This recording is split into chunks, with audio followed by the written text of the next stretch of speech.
As the calendar turns to August, it can only mean one thing. The NFL season is right around the corner. And with that in mind, the LouieTeeNetwork exclusives are back like cook crack. Choose from any of the three or all three of the LTN exclusives: Winners and Losers League, Soul Survivor Pool, Weekly Pick'em, all at your fingertips. Links are down in the description along with the video to help you sign up. Don't sit on the sideline. Get in the game.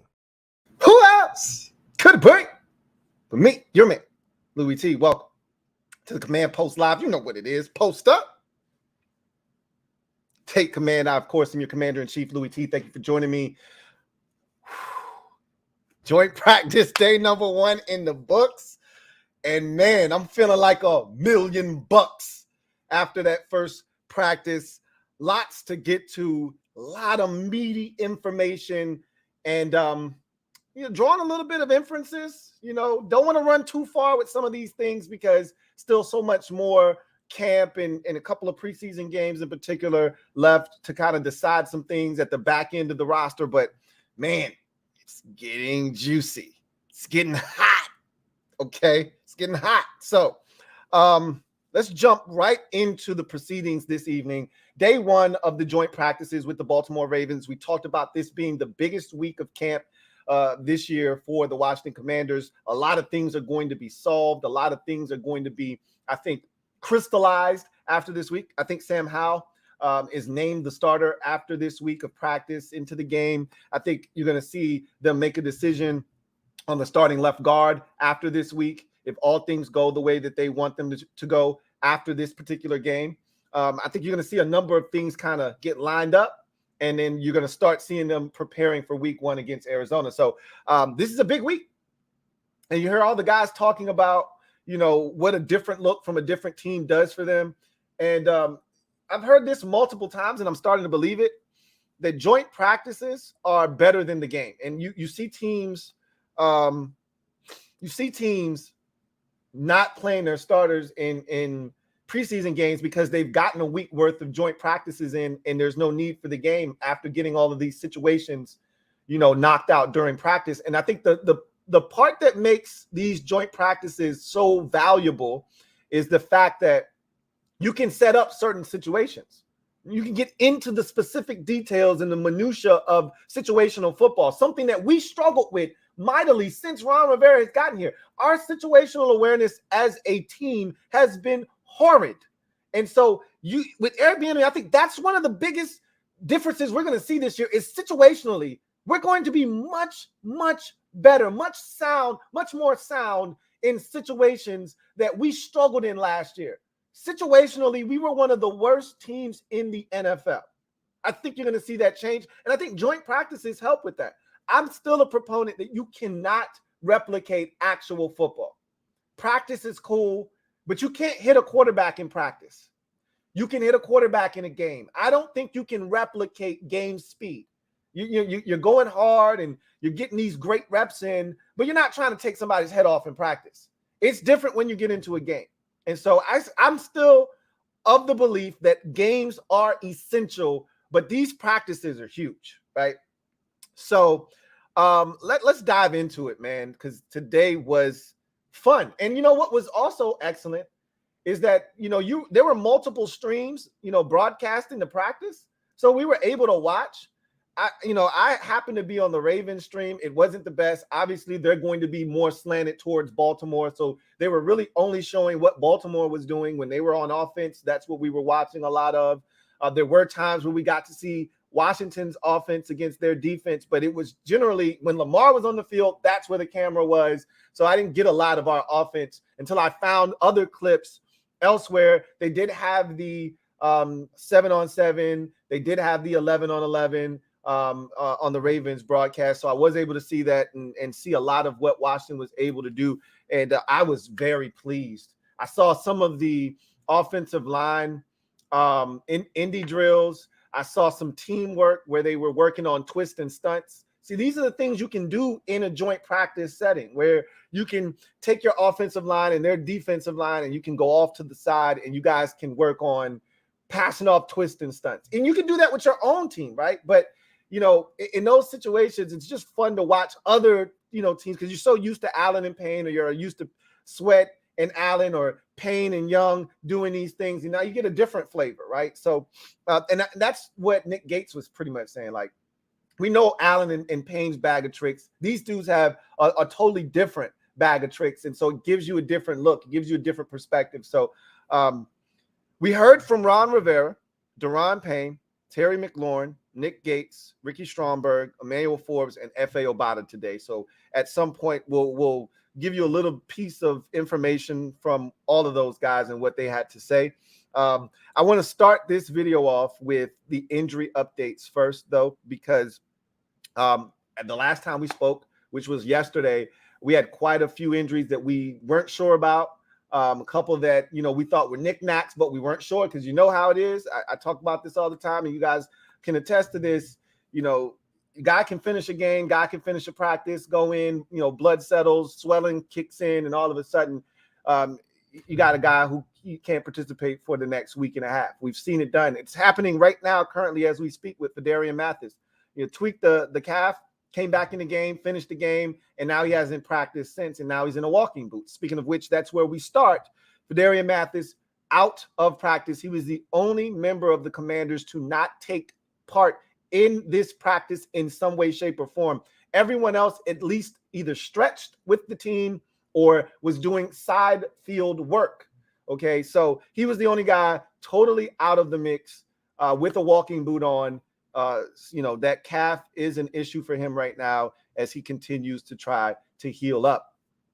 We had a question about Sam Cosmi in the knee. He hyperextended it yesterday, went to the blue tent, put a sleeve on it, came back, finished practice. We didn't know, would there be lingering effects from that? The answer is no. Cosmi looked excellent today. I was watching him very closely. In particular, he was fantastic. He was great in those indie drills. He was excellent in the teamwork. And so Cosmi was a full go, and he was outstanding. I really think if he can stay upright, he's going to have a big season this year. I really, truly believe that. I think he's in the right spot now. I think guard is really where he's supposed to be honest with you. Antonio Gibson, remember, he was the one guy we didn't get an update on because Ron didn't even know anything happened to him. And so he limped off the field with the athletic trainer yesterday. We weren't sure how significant or insignificant the injury was. It was insignificant. He was a full participant today. Saw him running around. He had a big run. We saw a lot of us saw the clip of him running over the defender in the secondary. And so he was full go. So no setbacks, no issues with Antonio Gibson. He is fine. Logan Thomas, this is some good news. So remember, Ron yesterday said that they probably have been overly protective of because that's how big of a part of the offense he's going to be. Logan Thomas is going to be huge, because I don't think he gets enough credit for what he brings to the table. He's not the greatest athlete in the world, but he provides so many other things, including really reliable hands. So they really want to make sure he's ready for the start of the season. And so they're being very, very cautious with him. Well, he finally actually participated in some side field work today. So that's great news because he hasn't done anything to the public eye. Now, Ron said, look, he's been getting it in behind the scenes, running in the pool, all of that good stuff to get back to where he needs to be from a conditioning standpoint. But he's good. Like I've already told you guys this. Had we been talking about a game on Sunday, he'd be playing. Like I don't think he is as far off from being back or is worse for the wear as we think. I think really what ultimately is going on is exactly what Ron's saying. And sometimes you got to take what he says with a grain of salt. I literally believe that they are being overly cautious with him. And that's fine. If you're going to be overly cautious, do it now to prevent issues down the road when it counts. So I got no issues with that. He was on the side field. Chase Young got some side field work. He stretched with the team. He did not do indie. He had been doing indie work. Ron said today that Chase would do indie work tomorrow, and then they would assess him and see if he could go out and do some teamwork. So Chase is fine. I'll just tell you that Chase is fine. There's nothing to see here with him. I've talked to some people that feel like, oh man, I'm worried about Chase. This is the issue with him. He's fine. This is not a big deal. I think they're going to be cautious with him because you can be cautious this time of the year, right? When it starts to count and matter, Chase Young's going to be ready. As a matter of fact, I wouldn't be shocked if he played in the preseason game on Monday. I would not be shocked. I wouldn't be shocked if he practiced tomorrow. I wouldn't be shocked if he didn't and still played in the game on Monday. So again, I don't think that's a big deal either. And then Benjamin St-Juste, side field, all right, with the ankle. He stretched. He didn't do anything else. He didn't do anything. He just stretched with the team. But again, the fact that he's out there, the fact that he's getting some stretching in, he's going to be fine too. I'd keep my eye on Benjamin St-Juste with the ankle, though. I think he'll be one of the last guys to return along with Mathis. I think Juice, I don't see him playing in the preseason game against the Ravens on Monday. But I could see everybody else, with the exception, but Mathis, Thomas, and St-Juste are the three that I think won't play on Monday. But Cosme, Gibson, and Young, I think are all going to play in that game, if I had to guess. We'll see what happens. There's a long time between now and Monday for Chase Young, and he's this close to coming back to practice. I'd say he'll be back out there on Monday night against the Ravens, even if it's in a limited capacity. So just wanted to update you on those injuries. So as I told you guys, I talked to the IR, man. This is nothing right here. Like, he's keeping his word. All right. Couple of nicks and bruises, a couple of bumps here, a couple of scrapes there. Nothing major, though. So we talked. It was a good conversation, and I feel good about it. I need to get these skirmishes out the way. There were no fights. All right. So let me start. These were skirmishes.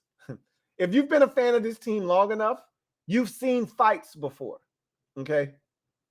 In 2018 with the Jets, that was a brawl. Okay. The Texans was a fight. The Jets one was a brawl, though. Okay. Like, these were skirmishes. These were dust-ups. Shout out to Jack Del Rio. These were little dust-ups here. Okay. However, I don't want these to hijack the real reason we're here, which is the work that was done on the field. Don't let the skirmishes, the dust-ups, overshadow what was some really good work that took place on the field. So let me just knock these out now so there's not a conversation still lingering about these. So the first one of the day was Nick Gates versus Odafe Oweh. So apparently they were in the trenches, and Odafe Oweh put Nick Gates in a sleeper hold, kind of, put his hand around his neck a little bit, got a couple of little punches in, and Nick Gates, so what I've learned is Nick Gates is a troll, and he's admittedly one. He's like, I like to go all the way up to the line, not cross it, but I get as close as you can to the line without crossing it. And I'm looking to bait the other guy into a penalty. Well, it worked on Odafe Oweh, apparently, as he put his hands around his neck, hit him a couple of times, to which Gates responded with a couple of punches of his own. And then, things got a little bit hectic. People had to step in, you know how those go. So then the second one was Emmanuel Forbes versus Tylan Wallace. And I think we all saw this one. I retweeted this on my page when it first happened, and it was circulating. For some reason, I really think it's because of his size. People think Emmanuel Forbes is some sort of bitch or something. And I just don't get it, because nothing in his DNA and nothing in the film from Mississippi State says, hey, he's soft, you can go at him. Like, so I don't even know where this narrative is coming from. I know a lot of dudes that are $150 soaking wet that you don't want any smoke with. So I don't understand this notion, oh, he's skinny, so I'm going to go at him. Okay, you can get work. You can get this work. And I like the fights in this. For a long time, we had a lot of Boy Scouts on this team, man. And I don't want to make it seem like our dudes weren't aggressive and our guys were out here, neutered and not looking to get into any altercations and letting teams punk them, because that was never the case. But there were times where I felt like we really didn't want any smoke. Now, if you brought some energy our way, we'd reciprocate that. But now, I don't want to say we starting shit, because nothing that I saw today, nothing that I heard today was us starting it. But we have no issues finishing it, though. And if this is what you really want, trust me, this ain't what you want. But if it is what you really want, you can get it.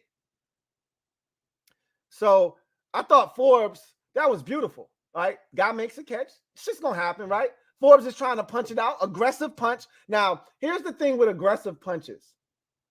We laud and praise the dudes who land these punches, force fumbles. It's great. What happens when you miss? That punch is landing somewhere, right? Okay. Forearm. Now, when you're in a game, it is what it is. You go for the punch and you miss, you get a shoulder, you get a bicep, whatever. That's a part of football. Okay. Worse things are going to happen to you during the course of the game than somebody punching you, trying to punch the ball out. Right. However, in practice, you really don't want that to happen. You really don't want somebody to misfire and hit you. This is not a game. So I don't need to be walking away with a bruise here. So I don't know if Forbes actually made contact when he swung at the ball, but Tylan Wallace took exception to that for some reason, as if he literally got punched. So in my mind, the only way I can rationalize that reaction is it was hot and he might have got a piece of him. Because when it's hot outside, it don't take much, man. All right. It don't take much. You already got the wick right here. All it takes is, because it's hot outside, so the wick is right there. All it takes is one little word that's said, one little action that's uncommon to the game, or I perceive it to be something that's a little extra, and fuse is lit. And it can get explosive real quick. Explosive. So in this particular situation, I don't know if E-Man missed or not, but Thailand turned around and hit this man with a vicious cross. I'm like, oh my God, how could you? And Emmanuel thought about it for a second. It was almost like it took Emmanuel a second to process, like, did this mother just hit me in my face? He must be outside his goddamn mind. And so Emmanuel hit him with a two-piece, bop, bop. And from that point, everybody rushed over. And I was like, okay, all right. Because at first I was like, is he not going to do something? Like, you're not going to, like, I remember when, if you're old enough, you remember the Cortland Finnegan and Andre Johnson fight, right? Where Cortland Finnegan, is getting in Andre Johnson's head. And then finally, Andre just snaps and he hits him in the face. And I'm like, hey, is he going to do something? Then Cortland Finnegan hits him back. And then Andre just slams him and just starts going in on him. And, sometimes dudes are mild-mannered. And so you just like, is he going to do something? I remember like 4 years ago, might have been 3 years ago. It was a receiver named Javon Wims for the Chicago Bears, right? He goes up to Chauncey Gardner-Johnson. We know Chauncey Gardner-Johnson is a shit talker and he's a troll. So he had gotten into Javon Wims' head. I don't know what he said or what he did, but he did something because Javon Wims snapped. And he went off. He walked up to him, said something to him. And, I mean, it was the most vicious palm push I've ever seen. Whap! Right in his face. And Chauncey Gardner-Johnson just stood there. And then he said, oh, that wasn't enough? And he gave him another one. Whap! And then the official came over and he gave him another one. Whap! And I said, you're not going to do nothing? And all he did was point to him like, hey, get him out of here. And of course, he was ejected. But I didn't know if Emmanuel Forbes was going to do something or not. And then he said, nah, he got the wrong run. I'm from the sticks in Mississippi, bro. This shit is not flying. And so he got his in. And I said, okay, all right. You are what I thought you were. You're not going to let him off the hook. So I like that we ain't no B words over here, man. I keep saying, bitch, my mama ain't no hoe, bitch, my daddy ain't no hoe, bitch, my sister ain't no hoe. Why you trying to play me like hoe? So I don't know why they think that they, and you know how it is. Shit gets, the little testy out. It's hot. You know how it go. Then the next one was Danny Johnson versus Mark Andrews. This one got me hot because Mark Andrews tried to play us like we were some bitches. And I'm not, this is the shit that I can't get with. So similar to the Emmanuel Forbes one, you know, Mark Andrews makes a catch. Danny Johnson comes over late, tries to poke the ball free. He does successfully. Plays over, though. So Mark Andrews, again, he takes exception to this. I don't know if the bolo punch got a piece of his forearm. I don't know. I can't say. I'm not there. I didn't see a clean enough angle to say if the punch landed on his person or not. But he reacted as if it did. And he gets up, and Danny Johnson goes to scoop the ball up. And what he doesn't know is as he's scooping the ball up, he's getting scooped up. And Mark Andrews comes over and slams his ass. I said, well, goddamn, this just turned into the WWE. And then Andrews got up like he didn't just slam Danny Johnson. He slammed him on the ground, got up, dusted his hands off, and kept walking like there's no repercussion for that. So I was appalled, and then I saw about 8 commanders run up on his ass. So I said, oh, okay, that's more like it. We're not allowing that. Hell no. So after 8 dudes rolled up on him like, you must be outside your damn mind. I said, okay, justice is served. We good. Then the last one.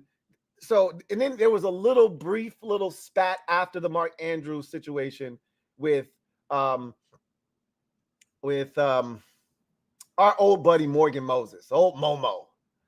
And that's when the coaches blew the whistle. Teams were separated.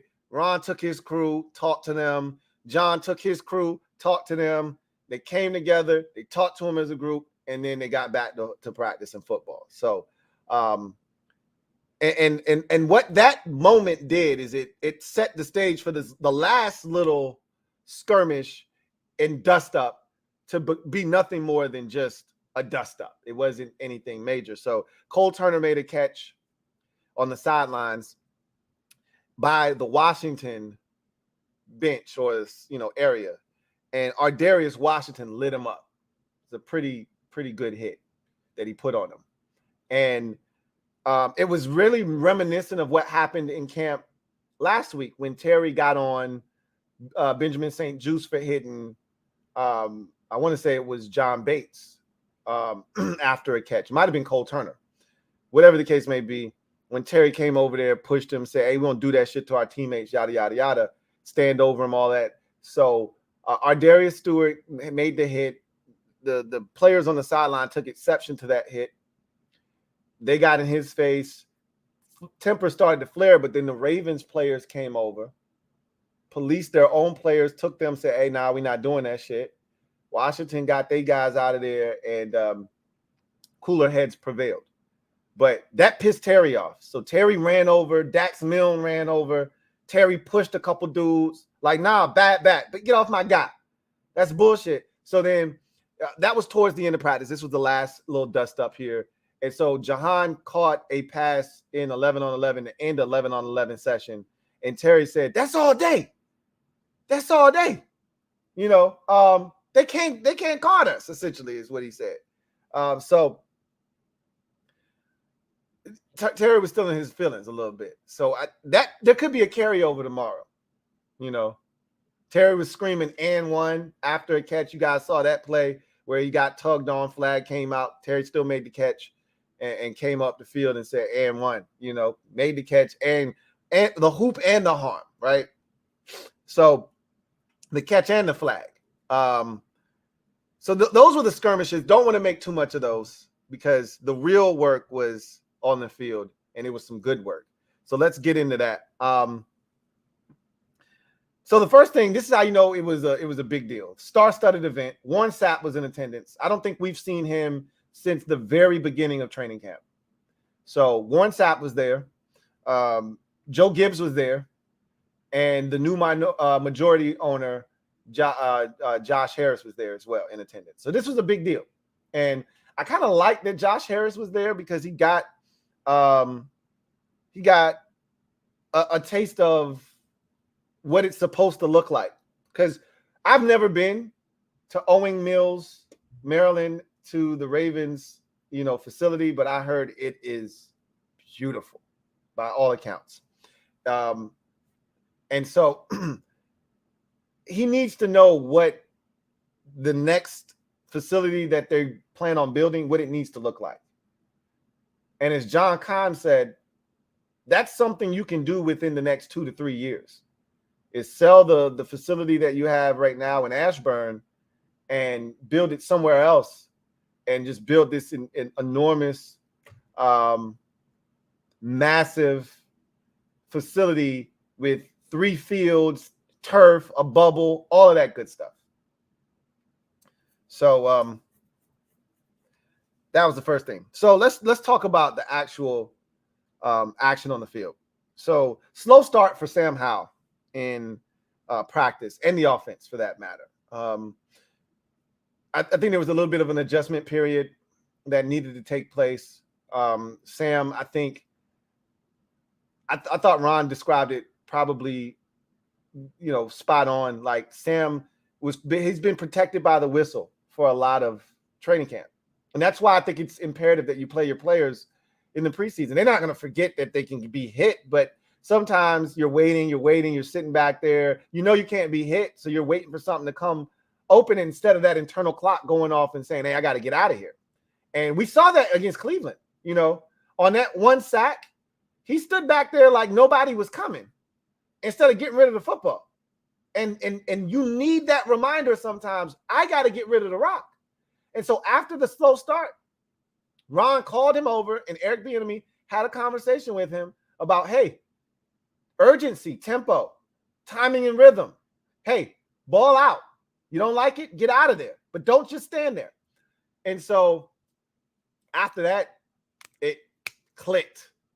And from that point forward, Sam was in a zone. And, I mean, he was stroking these boys. I don't think there was a pass that he completed on the day over 15 yards, but he peppered them. Shot after shot. Bop, bop, bop, bop, bop, bop, bop, bop. All right, and they threw the kitchen sink at Sam. All right, I put down in my notes, he got hot and stayed in rhythm despite constant blitz pressure from Ravens. The Ravens were coming after him. They saw a young second-year quarterback with this being his first year as a starter, and they saw fresh meat, and they decided that they were going to come after him and season his ass a little bit, heat him up and see how he handles it. Well, Sam was ready, and Sam was making them pay. And he kept finding Terry over and over and over. He kept finding Jahan. He found Curtis. He found Cole Turner. And so the Ravens were getting visibly frustrated. They could not get to Sam, and they were getting in a rhythm. And so I'm proud of him. Ron commented on the tempo and said it was excellent. They finished practice 15 minutes early because the tempo was so upbeat. It was the tempo was so good, which is what EB's been preaching, this entire time. The tempo was so good that they were able to finish practice early. But Sam getting rid of the football in the face of pressure. You know what also was really refreshing today? The offensive line really did a solid job, for all the flack that they've been catching. I keep trying to tell y'all, this offensive line is not as bad as you think. No, it's not going to be a top flight offensive line, but they're going to do a good enough job to allow this offense to do the things that it needs to do to be successful. I feel confident about that. This line is not last year's line where you're rolling out guys that should be in the old folks' home, guys that can barely move. This isn't Andrew Norwell and Trey Turner as your starting guards. Like, we got guys that can actually move out there. And speaking of which, Sadiq Charles took the vast majority of reps with the ones. He took most of the indie reps with the ones. He took a good majority of the one reps with the teams and the team drills. Chris Paul did get some reps with the ones, but I'd say about 70 to 75% of the reps with the ones went to Sadiq Charles. And he, by all accounts, he had a fantastic day. I can only vouch for a couple of reps that I saw in particular. One of the drills was the indie work, where they were working with the Ravens defensive front on twists and stunts and passing those off. And I saw Sadiq do a beautiful job along with Charles Leno of passing off a twist. And that guy was coming with some serious power, and Sadiq rode his ass up the field away from the quarterback and kept the integrity of the pocket It was beautiful. Then the next time they ran the drill, he just stonewalled the guy, met him right there at the point of contact and stood him up. And there was no action. There was no give on the part of Sadiq Charles.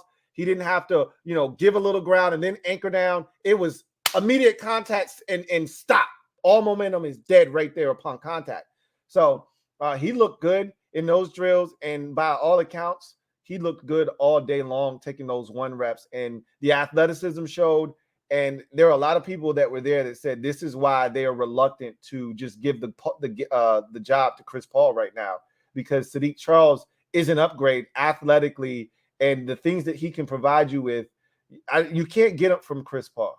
And there's also a level of aggression that Sadiq Charles has that Chris Paul just doesn't have yet. Not that he can't, eventually get to that point, but I had given you guys a particular snap where against the Browns, Chris Paul doesn't have anybody to block.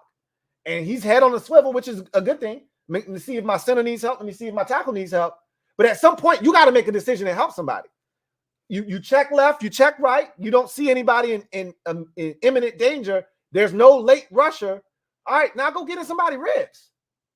Go tear somebody ass up. Like, what are we just standing here for? And then Leno gets beat, and you should have been there, right? And instead, you're coming over late, and now there's pressure, and Sam has to vacate the pocket. That should have never been the case. You should have already went over there and helped Charles on the island, right? So with Sadiq, you don't have to worry about that. He's much more aggressive. He's going to find, we call it finding work. Go find some work, man. You ain't got work, go find work.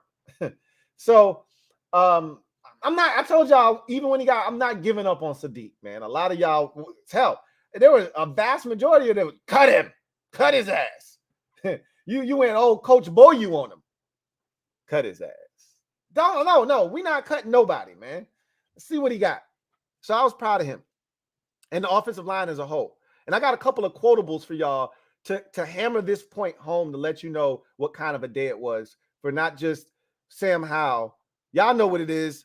Let me get a little bit of, I need a sting real quick, man. Let me get this sting real quick. New Howell order. Yeah. Not just new Howell order. It wasn't just nHo. It was the offense as a whole, the offensive line, the receivers, the backs, tight ends. It was a really good day overall. Another thing that I took notice of and put in my notes, Terry and Sam beginning to establish that rapport that is required for next level success. If we want Terry to take that next step, we want Terry to be mentioned in the same vein with some of the elite receivers in the league, the guys that are catching over 1,400 yards.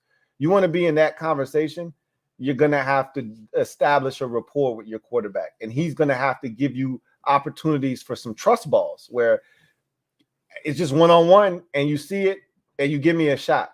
That's how A.J. Brown ate last year and ate well. The Super Bowl, that wasn't a good decision from Jalen Hurts. That's double coverage. The safety was over the top. But you know what he said? That's my guy, and I trust him. And the safety misplayed it, and he misjudged. That should have been picked off, to be honest with you. But his guy went and got it, and he did it throughout the season, time and time again. When they got one-on-one, he just gave A.J. Brown a chance, and A.J. usually came down with it. And with Justin Jefferson, sometimes he double covered, and Kirk just says, I don't give a shit. I'm throwing it to him anyway.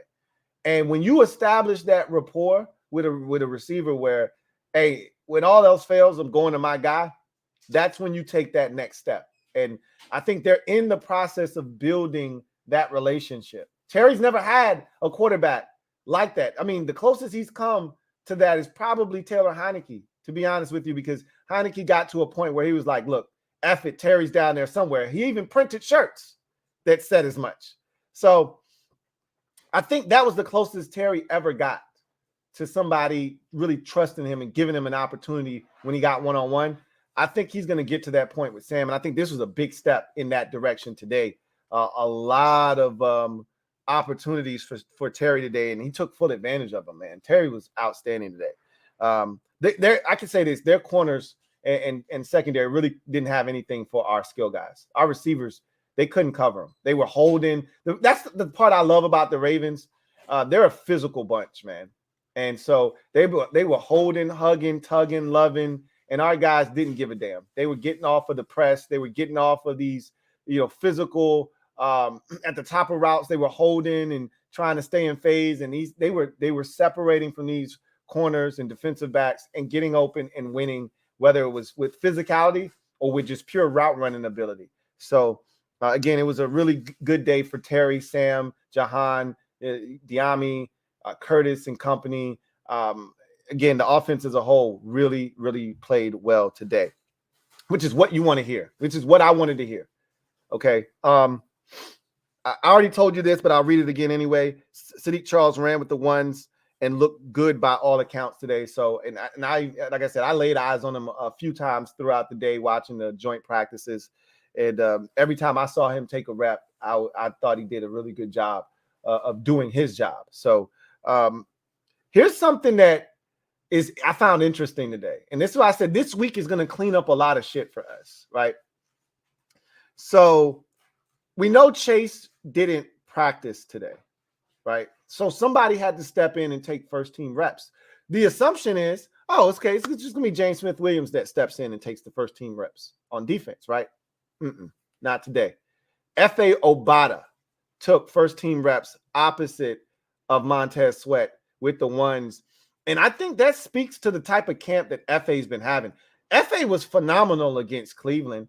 And all I keep hearing is F.A. turned in another strong day at camp today. F.A., F.A., F.A. And I'm like, well, F it. Let F.A. run with the ones if Chase isn't in there.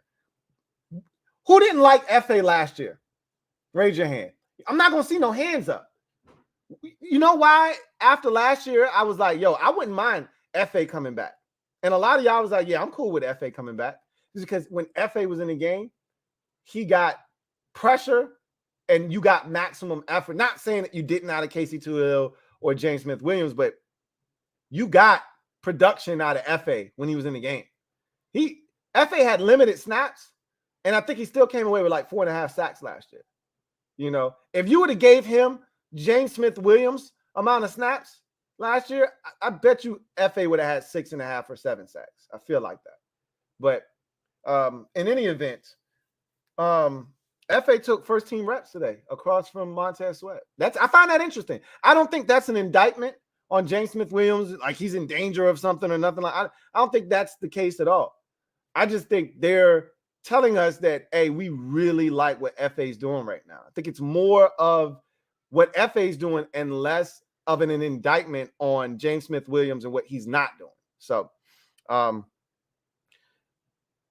want to talk about the second team offensive line because we had this conversation during the Browns game. I jotted down all the players that I saw on the second team offensive line that were out there. And I talked about, Ricky Stromberg getting some looks at practice. Same with Tyler Larson at guard over the last 2 days of practice.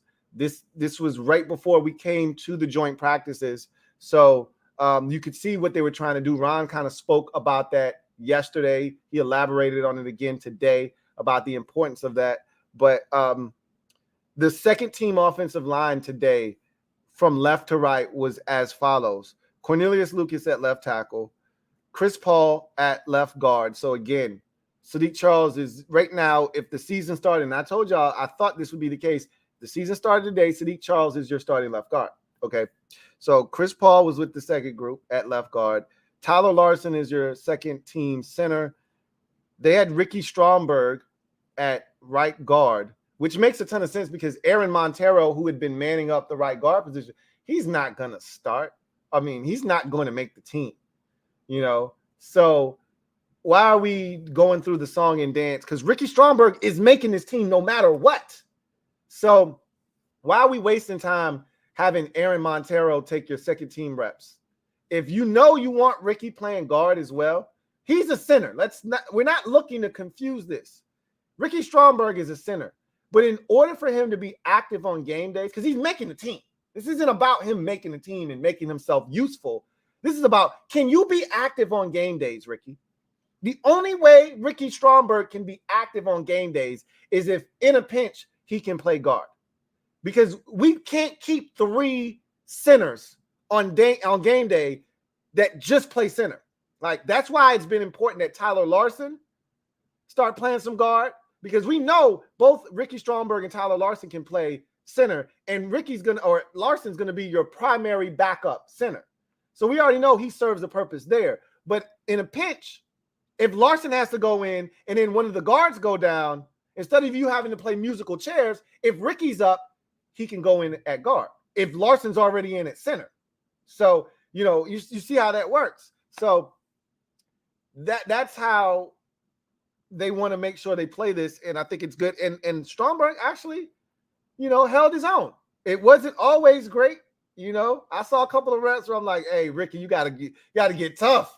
You stick your chest out a little bit, man. But he's adjusting because it's different. Life as a guard versus life as a center is different.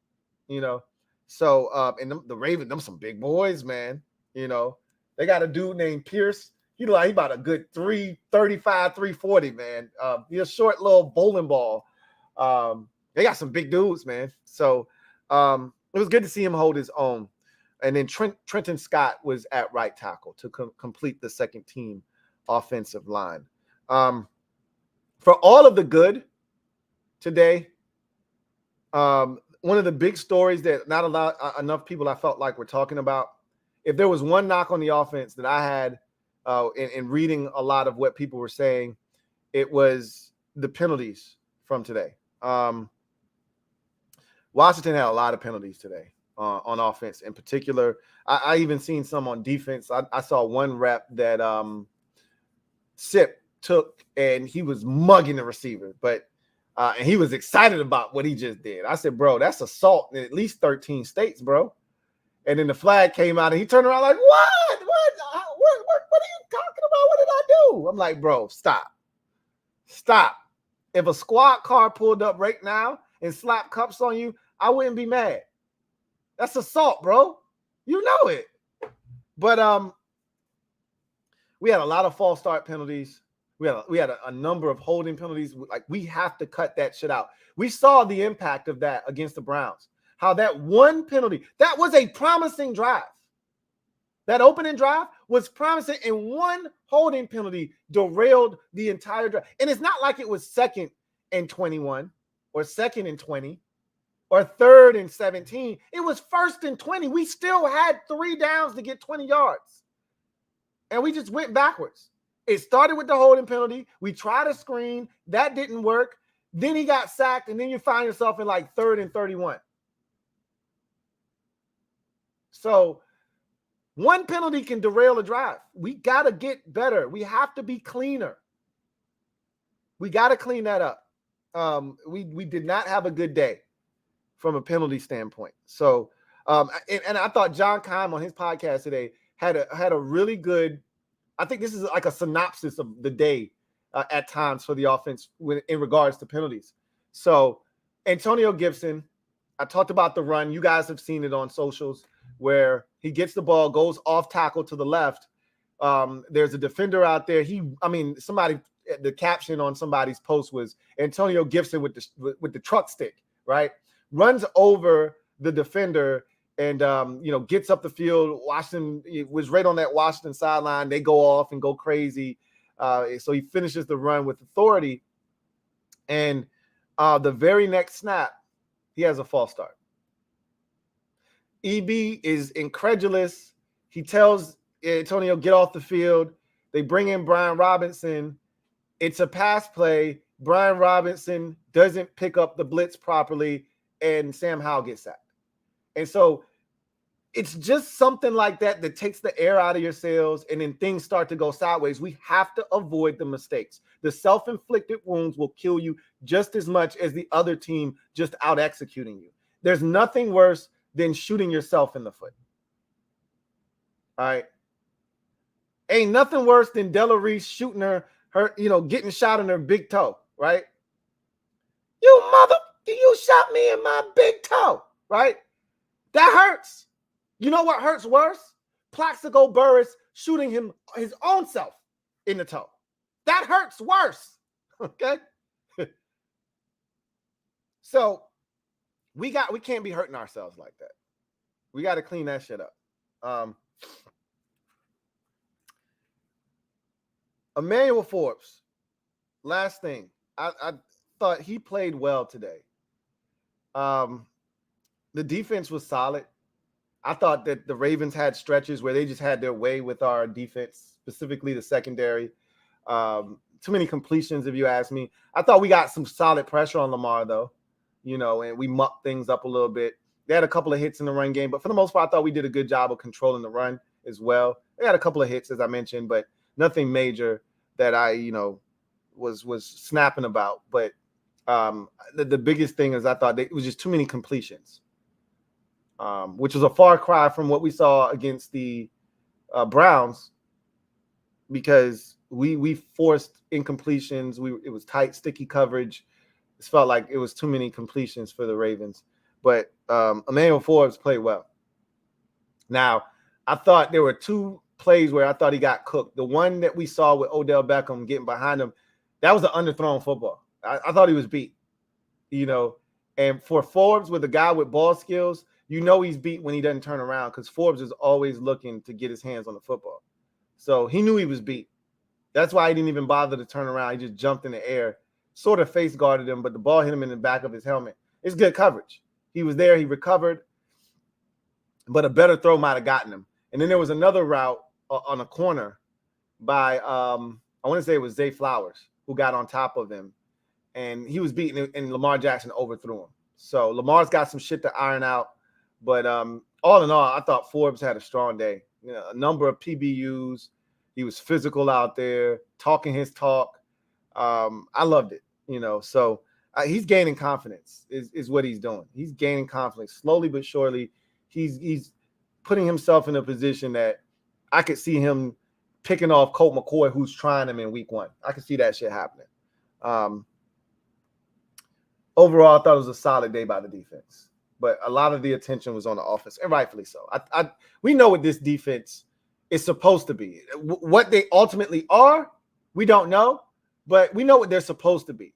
Again, they're the veteran. That's why Ron wasn't over there with the defense. He said anytime he's done joint practices, he's always with the offense. Why? Because he trusts the defense is in good hands.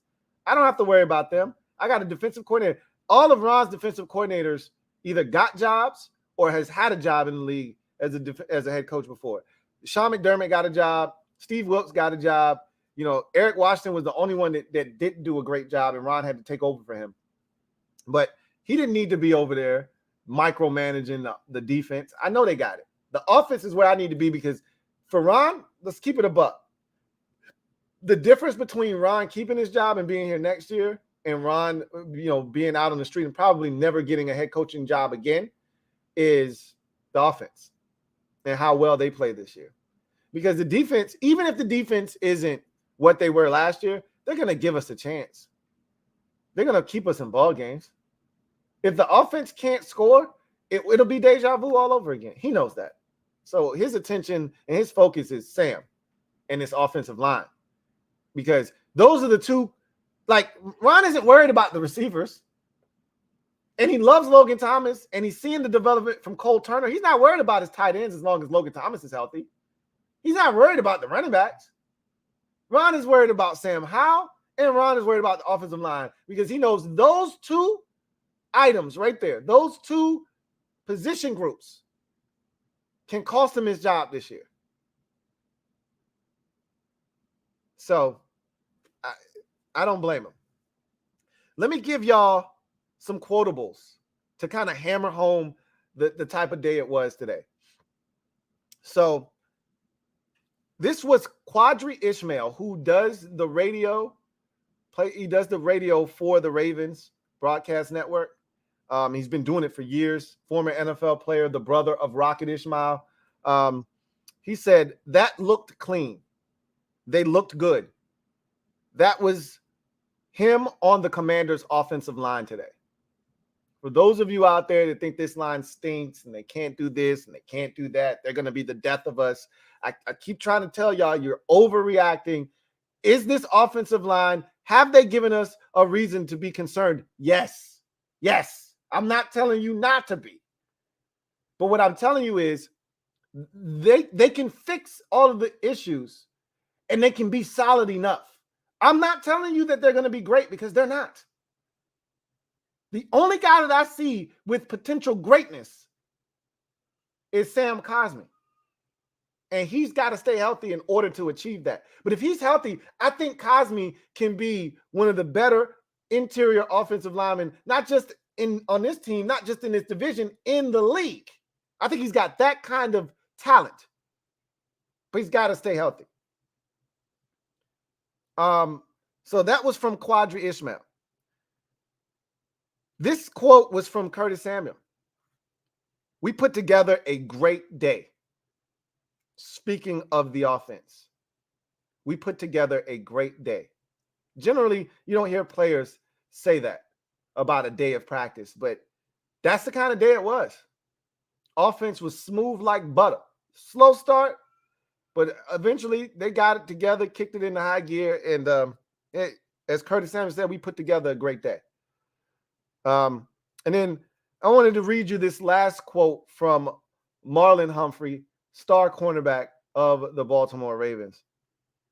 He said, he's a second-year guy, but he looked really comfortable back there at quarterback.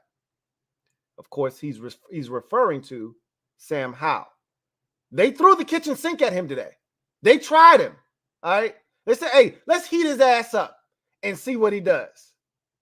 Let's heat him up. Let's put him in the microwave. Turn that bitch on high and put it on 2 minutes. Let's see what he does. And Sam peppered their ass. Bop, bop, bop, bop, bop, bop, bop. Try that shit again. Try it again. You wouldn't do that shit to Mahomes. Don't play me.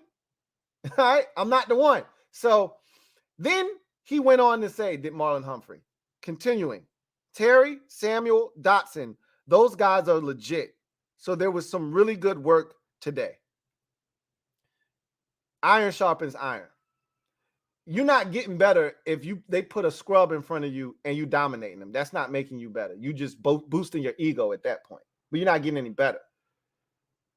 You get better when you're able to play against guys that push you.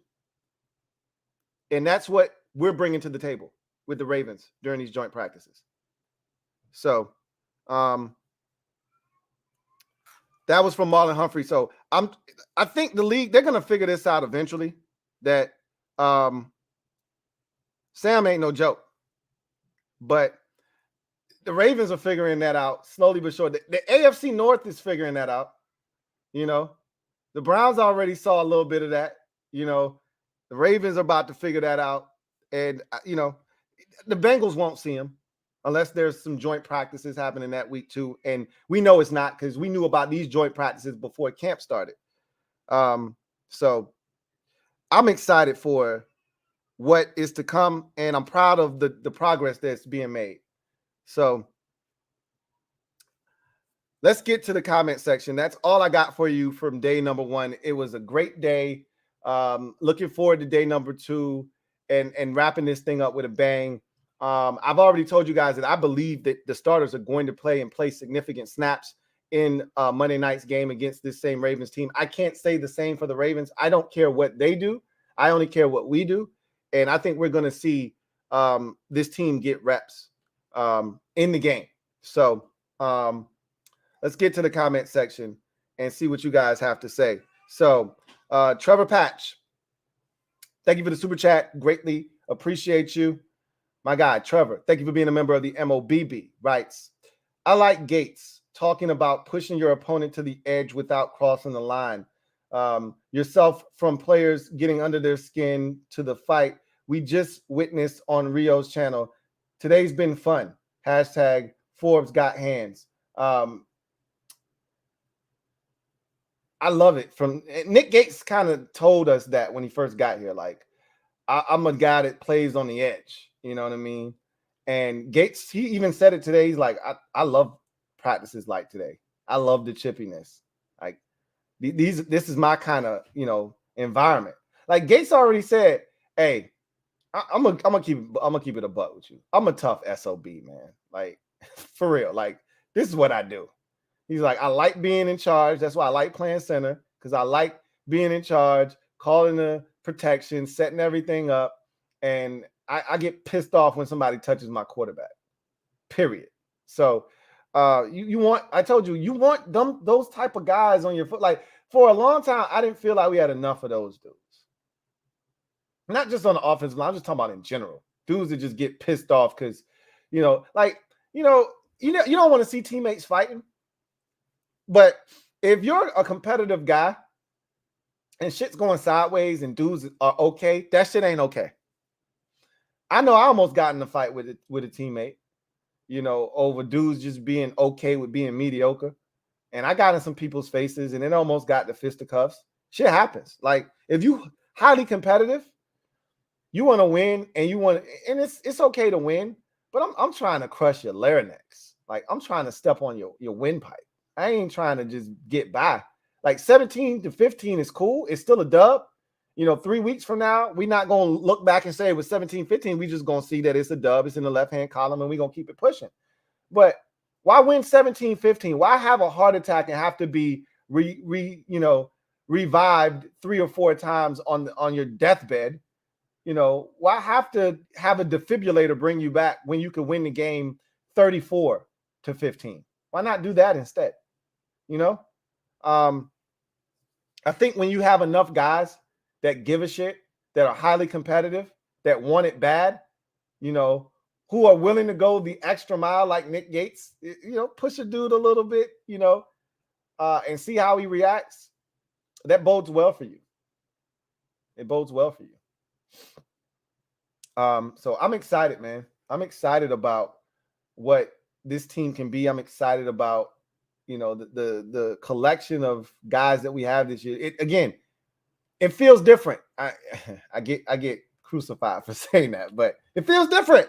And I'm going to stand by that. It feels different. I'm going to make a public service announcement right now myself. There's over 680 of you out there and only 100 and whatever likes. We can do better than that. If you're out there, you enjoy the content, doesn't cost you anything, just hit the like button if you would for me. Please. I really do appreciate that. Independent Outsider, thank you for the super chat. Greatly appreciate you. Who writes, how do teams decide which team they practice with? So you only have joint practices with teams that you're playing that week in the preseason. You're not going to have a joint practice with the team that's playing somebody else. You have joint practices with teams that generally in close proximity to you, right? So every year the Raiders and the Cowboys would have joint practices. Why? Because the Raiders, the Cowboys would be in Oxnard and the Raiders would be in, I don't know, Alameda or something. And so they would be, a hop, skip, and a jump bus ride or whatever. And you could, and then they would play them because they always play the Raiders because they're in California. The Cowboys are for training camp. So they always play the Raiders. So usually you just set up, if you have a relationship, and usually that's what it boils down to. Do I have a good working relationship with the other team's coach? Because if I don't like you, I'm not going to schedule a joint practice with you. Because if shit gets out of hand or goes sideways, I don't know if I'm necessarily looking to stop it because I don't really care for you or your players, right? You got to have a good relationship with the opposing team's coach. So a great example, the Packers and the Bengals just played this week. Well, the two coaches are damn near best friends, Matt LaFleur and shucks. Why am I blanking on my man's name? I can see it's Zach Taylor. They're damn near best friends, right?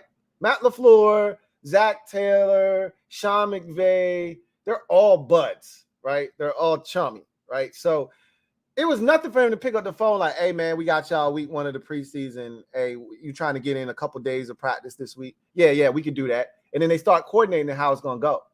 And so you look at your schedule and you see how feasible it is for you to have joint practices with that team. And if everything checks out, that's how that usually goes. So they're right up the street, I-95. We're playing them. We play them every year in the preseason. I'm shocked that this was the first time they had a joint practice, to be honest with you. But generally, we play them the last game of the preseason. You're not going to have joint practices that late in the camp. Like camp is over after the second week of the preseason, really. So I'm not doing joint practices in the third preseason game because that's the last preseason game. Now my players are getting ready for week 1. So it's usually going to happen in the first 2 weeks of, the preseason, and it's got to be with a coach that, you have a relationship with, that you trust. And you want it to be in close proximity. Unless you're going to take your team down there for the events early, and you're just going to stay that entire week, you want it to be somewhere early, or close by, close proximity. So, once it's over, you can go back home if you need to. If you're going to travel there and stay there for a week, cool. But that's generally how it works. Twin D, thank you for the super chat. Greatly appreciate you. Thank you for being a member of the MOBB, who writes, "What's up, LT? What's going on, Twin D?" Says, "Just purchased my tickets and made my hotel reservations for Monday's game. Today's follies, along with the work the Commanders put in, has me looking forward to the game." You know what? It's going to be a Monday night game. The entire nation will have a chance to see what's going on out here, aside from the Eric Bieniemy comments. I hope we go out there and Sam shows well, because I'm ready for him to start shitting on people immediately. I'm ready to get out the Charmin, or my favorite brand, Quilted Northern. I'm ready to get out the toilet paper and start handing it around, because we about to start shitting on everybody, man. It's going to be a lot of brown around here, man. And I'm ready for it. I want it to start on Monday. I really do. If they put their back out, I want him to shred their ass, because if he goes out there and he struggles, everybody's gonna say, see. Even if he does struggle and it's not pretty, I'm not flinching. Y'all know what it is. I ain't flinching.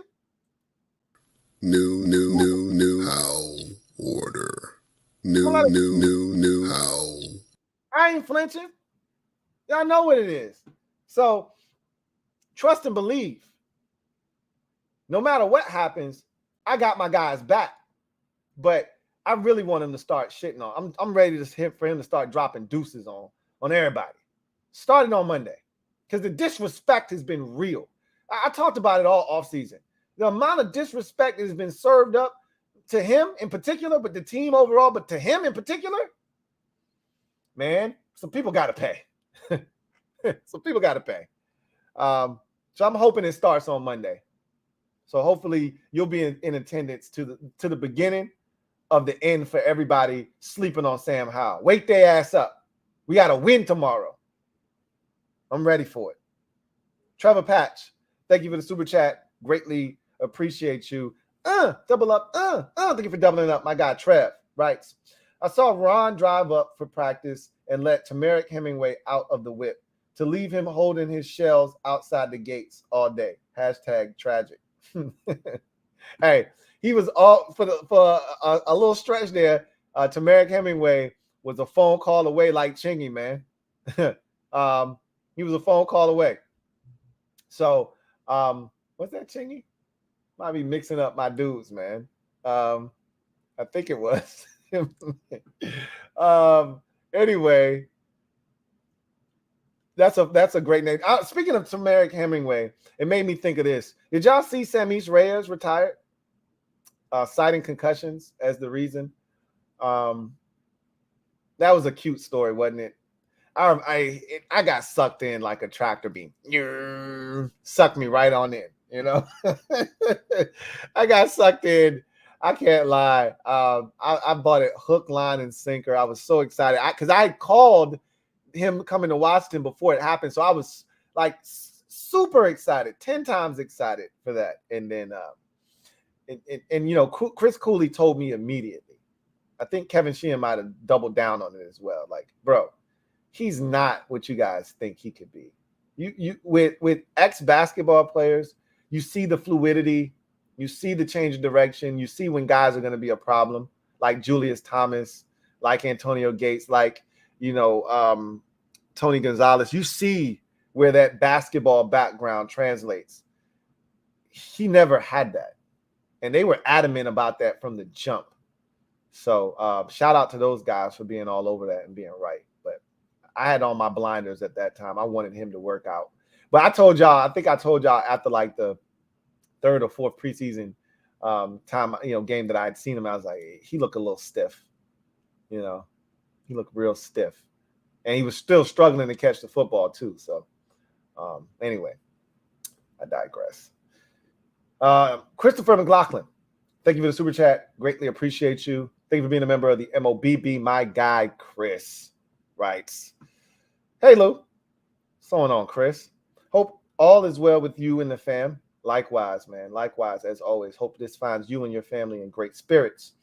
He says, with the enemy's influence and the expectations of scoring more points per game, what concerns do you have about the D getting critical stops to seal games this season, and why? So, this is my biggest thing.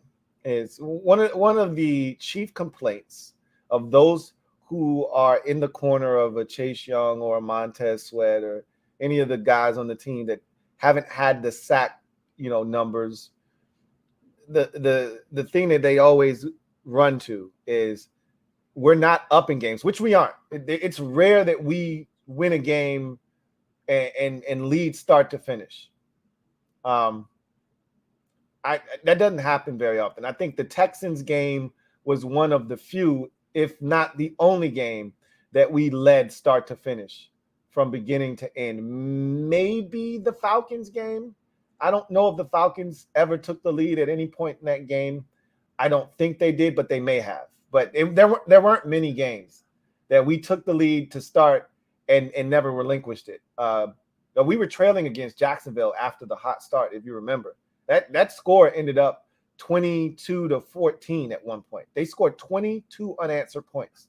So I think the only two games that we led start to finish in were the Falcons game, and I'm not sure about that one. I know the Texans game for sure. Maybe the Bears game, but I feel like we were trailing in the Bears game at one point. And I don't know if we took the lead until the muff punt. So it wasn't many times last year where we just jumped on somebody and destroyed them, or because we don't do that. So what I'm getting at is we don't often have times where the defensive ends and the defense in particular can just pin their ears back and just worry about the pass. So I'd like to see that become the norm for us. Our offense jumps on someone, forces them to scrap the play, the game plan, which might have been, let's stay balanced, let's run the football, let's do this, let's do that. Now you got to throw the ball exclusively because you're down 3 scores. I'd like to see that happen, but whatever the case may be, I expect an increase clearly, as we all do, in points per game. I mean, we scored 18.9 points a game. It's hard. I'm still baffled at how we won 8 games doing that shit. But, and I guess that's a testament to the defense. But assuming that the points per game go up, my biggest concern with the defense, and it still is when we see elite teams or elite quarterbacks, elite skill position players, are we going to be able to match that level of talent? I'm not worried about, say, Arizona, even though I'm not overlooking them. Again, my mantra when it comes to this team, we're not in a position to look at anybody like food. They're looking at us like food. We can't be assuming that we're winning anything. We can't circle anybody on the calendar like, yeah, that's a win. Teams are doing that to us, but we can't do it to anybody. We're not in that position yet. I'm hoping that changes this year, right? But in saying that, I want to see this team raise their level of play when we see teams like Buffalo, when we see the Jets. I wish we could have gotten the Jets early in the season because I think they may start slow. I've already brought this up to you guys. They remind me a lot of the Buccaneers from 2020 when they won the Super Bowl. I wouldn't be shocked if the Jets start slow, and then as the season goes along, they kind of hit their stride and they really start to, get it going. We get them at the end when if they're healthy, they're going to be in sync and in rhythm by then. It could get ugly, right? Like that's the shit that I worry about is when we see one of those types of teams. Like, is Tyreek Hill going to run circles around our secondary? Is Jalen Waddle going to bless us for 172 yards? Tua might not be a guy you believe in, but all it takes is a slant. All it takes is a dig route and, off to the races. Are we going to get blessed by teams that can be explosive and dynamic? That's the thing that worries me. Mobile quarterbacks. That's some back-breaking shit. When you got it covered up, you got pressure. How many times did Carson Wentz break our backs, when he was in his prime with the Eagles, where we thought we had him and we didn't? Jalen Hurts, I thought we did a really good job of bottling him up in the 2 contests last year. But Marcus Mariota dug in our ass in that Atlanta game. They just ran the ball down our throats, to be honest with you.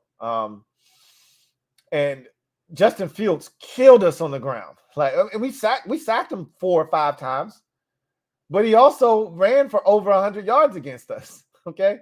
Including a massive run at the end that almost set them up to steal the game from us. That's the shit that worries me, is even when we think shit's sweet, we're going to mess around and give up some kind of massive play. That's what worries me, is when you need that stop to put the game away, are we capable of getting it? Not they have to have, a 4th down conversion of the game's over. I'm not talking about that scenario. I'm talking about you're up 10 with 9 minutes to go in the game. You're up 10 with 13 minutes to go. The Vikings game from last year is the perfect example of what I'm worried about. You're up 10, 13 minutes to go in the 4th quarter. You're dominating the game, and all you need is a stop. You just need one stop from the defense. The offense is playing well. They're running clock. They've scored on their last possession. We just need a shutdown drive, get it back to the offense, and see if they can put the game away. And you know what we did? We let the Vikings go down the field and get a field goal and cut it to a 1-score game. And then you know what we did? We threw an interception. And then you know what we did? We gave up a touchdown. And then we got the football back. We got a chance to win the game. You know what we did? We gave it back to the Vikings. You know what they did? They got into field goal range and beat us. That's the shit I'm talking about. When you got a chance, a team is on their deathbed, and they got an oxygen mask on that's keeping them alive, it's up to the defense to take that damn plug out and say, nah, this shit's over. Take the oxygen mask off and end that shit. That's what scares me. Are we capable of doing that? I remember when we had Brady a couple of years ago we had the Buccaneers, we were dominating them, right? And all of a sudden, all we need is one stop from the defense. They've been killing Brady. They picked him off twice, hit him a bunch of times. He's got happy feet back there. And then Kendall Fuller gets beat one-on-one by Mike Evans down the sidelines for a touchdown. And just like that, they back in the damn game. And it took an 11-minute drive, if you recall, to put that game away. We were holding on for dear life. It was 23-19. We're holding on for dear life. And if Brady got it back, he was going to beat our ass. All of us knew it. And we put together that drive. Terry had the big catch. It should have been a hit on a defensive receiver. I still don't know how he held on to that rock and still didn't get a call. And he caught that thing on a 3rd down, and we ended up scoring a touchdown. We were too scared to kick the extra point because that was the only way they could get back in the game. So we went for 2, but we took a knee or something like that. I wanted 30, man. I was like, F that shit. I want 30, bro. That's how afraid of Brady they were. They wouldn't think about that shit against nobody else. That if we kicked the extra point, they blocked it and ran it back for 2 points, it cut it to 8, and then Brady to get it back and he could come. Like, we ain't thinking about that shit against Kirk Cousins. We ain't thinking about that shit against no other quarterback. We were shook. That's the only way Brady can come back, is if they get a 2-point conversion and it cuts it to a 1-score game. Get out of here, man. Kick the extra point, make this bitch 30-19, and let's go home winners scoring 30 on these bums. But I said all that to say this. If we would have given the ball back to Brady, I think he would have scored a touchdown. Because I don't trust the defense in those situations where you got a chance to put a team away and you just need a stop. That's what I worry about the most, is when you got a chance to bury a team, you got to bury them. And we don't know how to handle that type of success because we're not in those situations often enough. I hope that changes this year.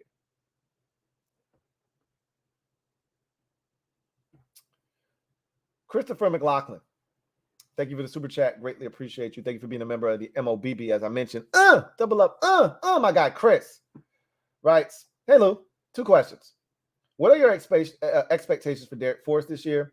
And who do you believe has the best chance in the AFC to unseat the Chiefs between the Bengals or the Bills, and why? So Derek Forrest, to me, has shown the ability. First of all, we know he's got the red line speed. So he's shown the ability to cover a lot of ground back there on the back end. He's shown ball skills and the ability to be a physical presence back there. I'm expecting big things from him, man. I think he produced 4 interceptions. I think he was tied for the team lead. We only had 9 interceptions last year. I think Kendall had 3 and he had 3. And then I think he forced a fumble or 2 as well. He was huge back there, man. He definitely forced a fumble in week 1 against Travis Etienne. We didn't recover that one, but it forced them to miss the field goal, right? So I'm expecting big things from him this year, because even last year, he still was hesitant at times because he still wasn't 100% sure. He should be sure now, and that's going to allow him to play even faster, and that's going to make him even more dangerous. So I think he has a chance to be really good on that back end, and I'm going to hold him to a high standard because his athleticism and his smarts will allow him to be a playmaker on the back end, and I think he's fully capable. After what he showed us last year, he's got the ability to really be a problem back there as an eraser at the safety position. As far as the AFC is concerned and who can unseat the Chiefs, it's going to be a tall order, a tough task. The biggest thing I see with the Chiefs this year is they didn't necessarily go cheap on the offensive line, but I think their line took a step back in some of the things that happened this offseason. Like Donovan Smith as your right tackle is a massive downgrade. I'm not telling you Orlando Brown was excellent, because he wasn't, but he's better than Donovan Smith. That's for damn sure. And that's the guy you got protecting Patrick Mahomes' blind side. So we'll see. But they upgraded the right tackle position. So I guess it goes both ways, because Andrew Wiley was getting his ass whooped last year a lot. I've gone back and watched some Chiefs games, and I'm like, yo, Andrew. So they did a lot of things to help Andrew Wiley out. A lot of chips from the tight ends and the running backs on the way out. They would set formations up where the tight end would be, they would set the strong side of the formation to Wiley's side so that the tight end would be lined up right next to him to make it an even longer track to the quarterback, or you'd have to take an inside approach. Now you're running into the guard too, and it's a lot less space for that guy to operate. But, Wiley, look, what we saw on, Friday night is you're going to see that throughout the season. He's going to get beat. And it's up to Sam and it's up to EB and really, I'm putting the onus on EB. Andrew Wiley. You know what he's capable of. You've watched him in Kansas City. You know that you have to protect him. You did it in Kansas City. You didn't leave him one-on-one a ton. They did in the Super Bowl. But Andrew Wiley. You know what he is. You know what he isn't. It's your job to protect him. Screens, sprints, bootlegs, quick game, all of that shit. Screen game, chips, things of that nature. I expect them to do the things that they need to do to protect him at right tackle. That said, I really truly believe at some point the Bills are going to jump up, but it's the Bengals. If Joe Burrow's healthy, it's the Bengals. They're the team, but don't sleep on the Jets this year. Do not rule out the New York Jets. I'm just telling you. If Aaron Rodgers, I'm telling you, it feels like Tom Brady-ish in Tampa. And in that whole situation, they've built this juggernaut of an offense, adding Dalvin Cook. It could blow up in their face. But I don't see that happening. If they're healthy, relatively healthy, if Rodgers is healthy, they're going to be a problem. They got too much talent on that team.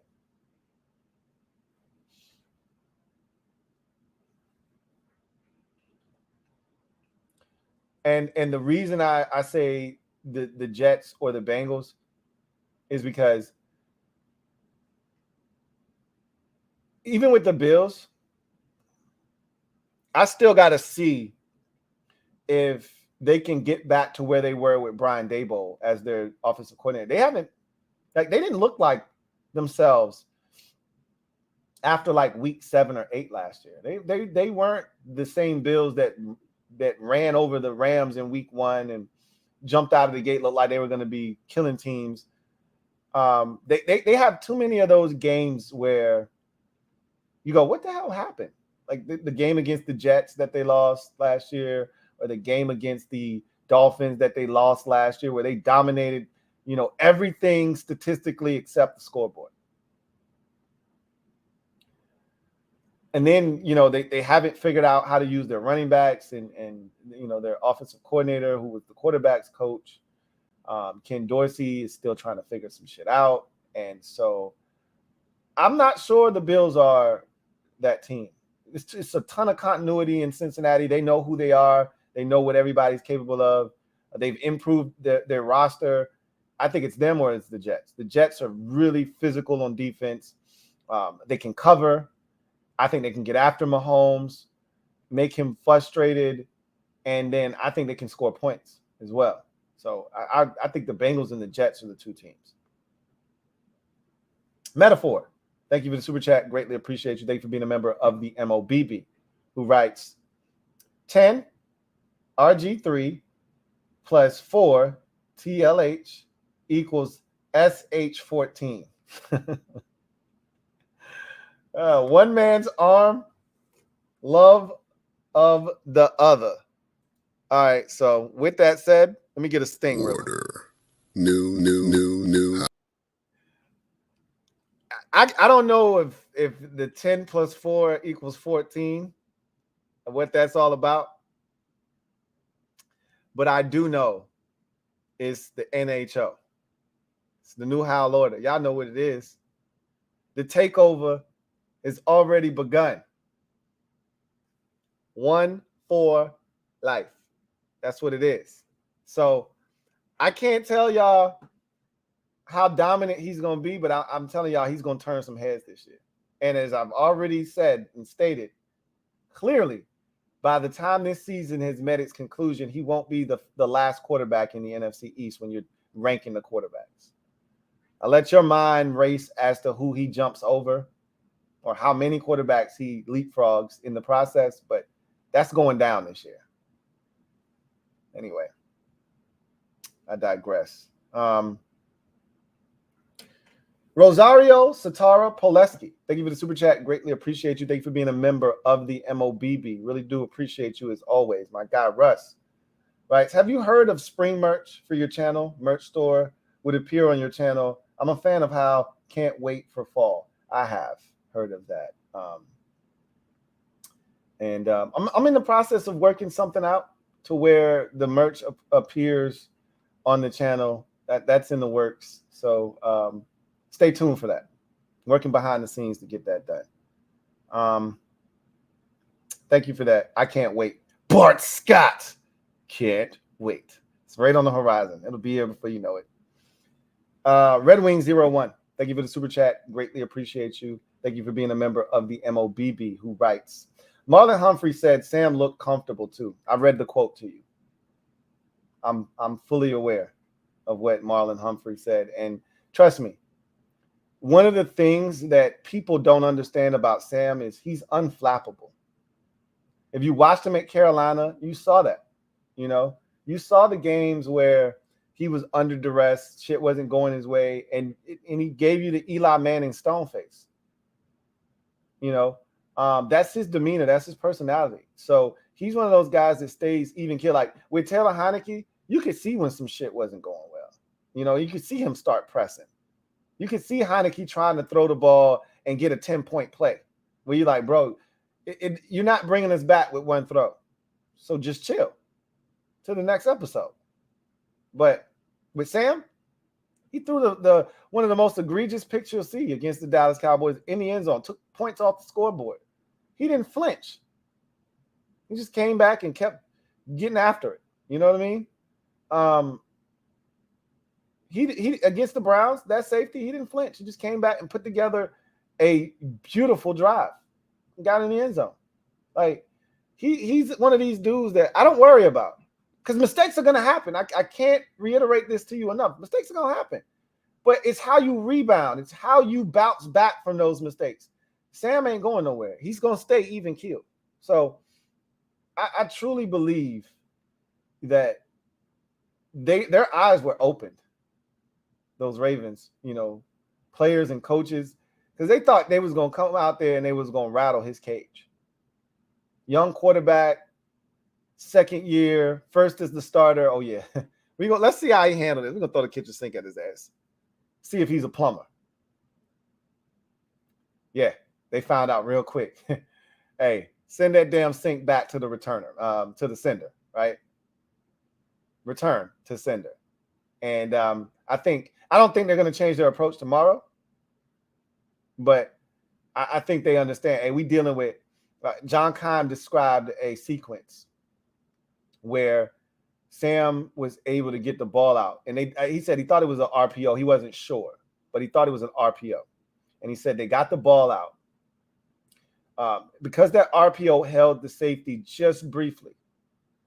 Sam was able to zip it in there to, I believe it was Curtis Samuel. And he said that the margin of error was like this. The safety was this close to getting his hands on the ball. But between the fake, the RPO, and Sam's arm strength and quick release, it got in there before that safety could react. And we've seen that. And Terry talked about the accuracy on the football today, and I'll double back and talk about what some of the guys said in their pressers today. But he talked about the accuracy of the football and how him and the other receivers were able to catch the football and run today. We saw it last year against Dallas. We saw it in the Browns game. Cole Turner, even though it was a little low and Cole had to go get it, it was still out in front of him. He didn't have to break stride. He was still able to turn up the field and get the first down, right? So we know what Sam's all about. Yeah, he looked comfortable. That's because he is getting comfortable. And once he figures this shit out all the way, it's gonna be trouble. Video channel. Thank you for the super chat. Greatly appreciate you. Video channel rights. All right, thank you for being a member of the MOBB. Video channel rights. What's good, Lou? What's going on, video channel? Says, I think Howe will have a successful season to be the unquestioned starter in 24. But this schedule is hard. Yeah, it's not supposed to be easy. And I expect there to be bumps in the road. But I want him to be tested. I want to see what happens when he's got to try and outduel Josh Allen. I want to see what happens when we go on the road week 2 and you got to go outduel Sean Payton and Russell Wilson. I don't know if they're going to be scoring points or not. Maybe it won't be too hard to outduel them, but Russell Wilson isn't washed and he's not minced meat and chopped liver. And Sean Payton's a hell of an offensive play caller. He knows how to scheme it up. I worry about that week 2 contest. I want to see what he does when he goes up against the Eagles and he goes up against the Cowboys and we got to score points. I want to see how he handles his first NFC East game on the road. Yeah, we beat Dallas up, beat him good too, as he said in his own words. Beat him good too, and it could have been worse. But that was at the crib with nothing on the line. Let's see what happens in week 3 or week 4 when you got to go to Philadelphia for the first time. Let's see how he handles that.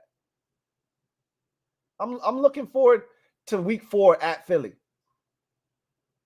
Let's see what he does. I'm looking forward to seeing how he handles some of these expectations, some of these, games against teams where you go, I don't know if you're going to beat them. All right. It's Aaron Rodgers, week 15 on the road at the Jets. What you got? Let me see it.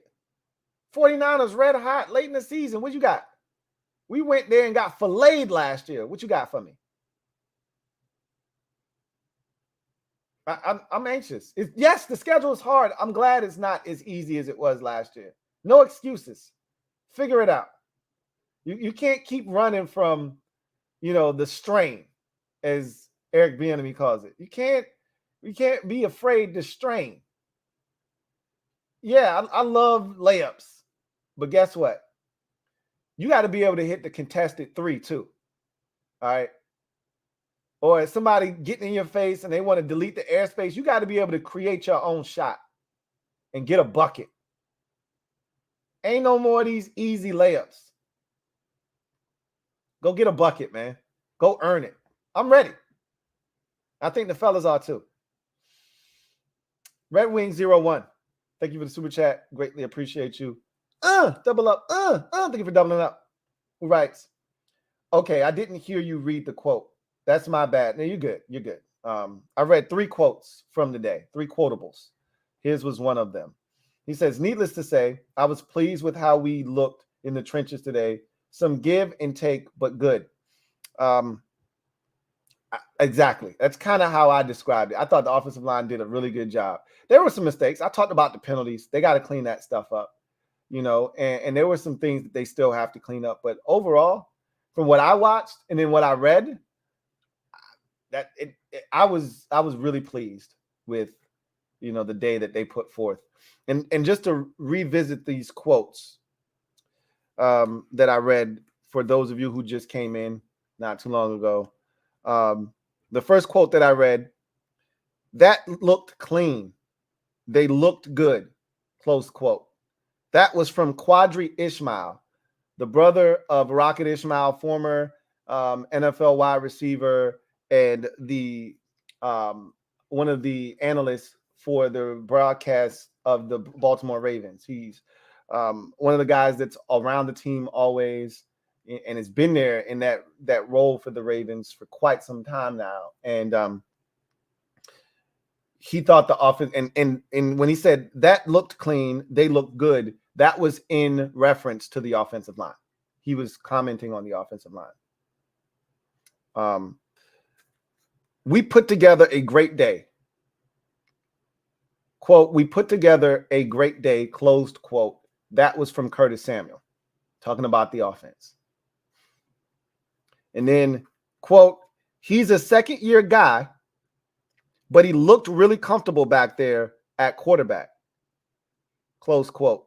That was from Marlon Humphrey, who then went on to say, quote, Terry, Samuel, Dotson, those guys are legit. So there was some really good work today. Close quote. Also from Marlon Humphrey. So, again, the talent is definitely on display. Iron sharpens iron. And he's like, yeah, these are the exact boys I need to see to get me ready for the season. With a quarterback that ain't afraid to come at me and challenge me. Come at me, bro. Here I come. Here I come. There I go. Uh-oh. Don't jump, bitch. Move. Anyway, that's the last comment, but let me get into some of the press conferences. Let me double back and do that real quick. So we heard from Ron Rivera, Deron Payne, Terry McLaurin, Nick Gates, Ricky Stromberg, Emmanuel Forbes, F.A. Butta. So we'll go in reverse order and we'll end with Ron. So we'll start with F.A. And he pretty much talked about getting those first team reps. I mentioned that already. He was running with the ones opposite of Montez Sweat in lieu of the absence of Chase Young. And he just talked about, look, I'm not in control of what they think about my performance or, James Smith-Williams, Casey Toohill. I know we all battling, the youngins that they drafted, Andre Jones Jr. and KJ Henry. All I can do is go out, put my best foot forward, put myself in a position, be on this roster to help this team win ball games. And that's all I'm trying to do. And I'm just trying to get better each and every single day. And I think FA's been doing that. And he's had a strong camp. And they've taken notice. That's what him playing with the ones instead of James Smith-Williams says, is that they've taken notice. Emmanuel Forbes, he talked about, obviously they asked him about the little skirmish, and he kind of stayed away from that. Like, look, man, we just out here trying to compete, get better, and so at the end of the day, things like that happen. tempers flare a little bit, but it's all in the name of getting better. We out here playing football. And so, he appreciated the work essentially that he's getting today. And I'm telling you, he's gaining confidence. He's really gaining confidence. And he's going to need it because I really feel like they drafted him because Ron has talked about this in the past. Like when he was in Carolina, they drafted James Bradbury because it was Michael Thomas, Julio Jones, and Mike Evans in the division. You had 3 receivers, 6'2" or better. In the case of Thomas, he's about 6'3". Mike Evans is 6'5", and Julio Jones is 6'4". And you're talking about every bit of 215 plus for all 3 of those dudes. And you're talking about physical specimen, right? Physical guys. In the case of Julio and Mike, they can run, right? Mike Evans, that is, not Michael Thomas. And so he needed to draft a big corner that was physical, that had the length and could keep up with those dudes. And that's why he drafted James Bradbury, right? I really sincerely believe they drafted Emmanuel Forbes because it wasn't A.J. Brown that was giving us fits. It wasn't A.J. Brown. He was on a milk carton the second time we played them. And he really didn't do heavy damage the first game. He did catch a touchdown on Juice, on a third down that hurt my soul because I'm like, I'm telling you, they run a slant. Don't let them bother you up. And he bodied him up. But it was the first game. It was Devontae Smith. And in the second game, it was Devontae Smith. Like, it's always Devontae Smith. So I think that's the guy that scares them.